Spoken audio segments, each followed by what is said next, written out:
Military technology के क्षेत्र में रशिया उत्तर कोरिया की मदद कर रहा है, जिससे उत्तर कोरिया की जो ताकत है ये बढ़ती रही है।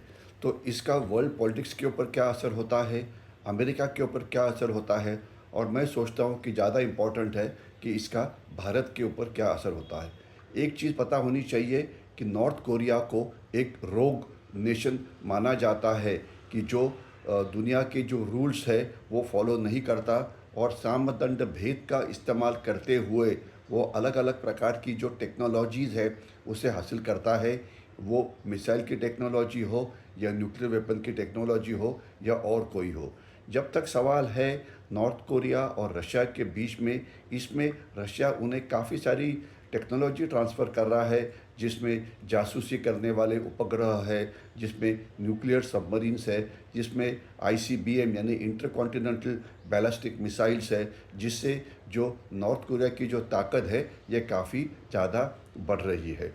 तो इसका असर क्या होगा? नॉर्थ कोरिया किसी भी दुनिया के जो रूल्स है इसे मानता नहीं है। रशिया के सिवाय उनको चाइना की भी मदद होती है। तो इसका दुनिया के ऊपर क्या असर होता है? तो ये जो ईस्ट चाइना समुद्र वाले जो देश है, यानी कि वहाँ पे साउथ कोरिया है, वहाँ पे जापान है, वहाँ पे नॉर्थ कोरिया की दादागिरी शुरू रहती है। काफ़ी बार वो मिसाइल्स फायर करते हैं जो साउथ कोरिया या जापान के ऊपर से जाते हैं। इसके सिवाय अमेरिका उनका मित्र है, इसलिए अमेरिका भी इसमें इन्वॉल्व हो जाता है।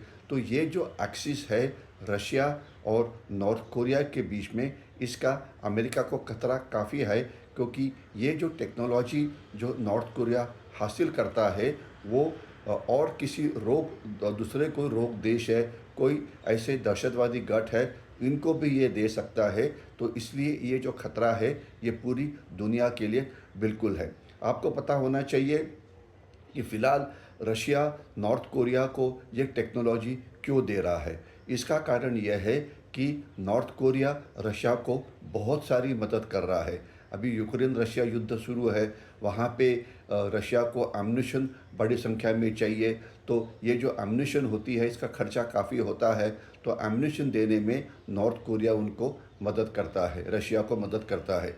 इसके सिवाय जो रशिया ने अपने करेक्शन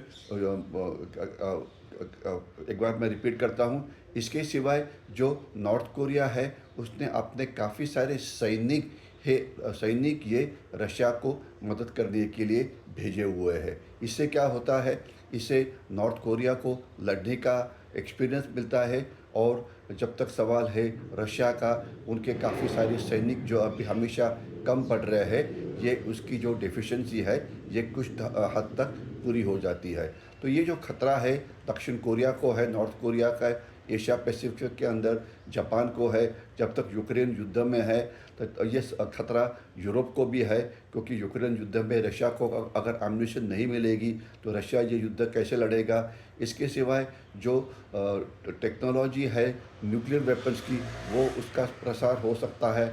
और नॉर्थ कोरिया ने नॉन प्रोलिफरेशन जो ट्रीटी है ये साइन नहीं की हुई है। तो इसका बहुत सारा असर, खराब असर अमेरिका के ऊपर, दुनिया के ऊपर हो सकता है। हमने देखना चाहिए भारत के ऊपर। अभी ये देखना चाहिए कि पाकिस्तान और नॉर्थ कोरिया के बीच में भी काफ़ी सारा कोऑपरेशन रहा हुआ है। ये माना जाता है कि पाकिस्तान ने उनको न्यूक्लियर बॉम्ब बनाने में मदद की, और इसके सिवाय नॉर्थ कोरिया ने पाकिस्तान को जो अलग अलग मिसाइल्स थे ये बनाने में मदद की। तो ये जो टेक्नोलॉजी रशिया से या चाइना से नॉर्थ कोरिया के पास आ जाती है, ये पाकिस्तान के पास भी पहुंच जाती है, जिससे हमारा जो नुकसान है ये काफ़ी सारा हो जाता है। तो एक एक जगह पे देखा जाए तो रशिया हमारा मित्र है, लेकिन रशिया मदद करता है नॉर्थ कोरिया को, नॉर्थ कोरिया मदद करता है पाकिस्तान को।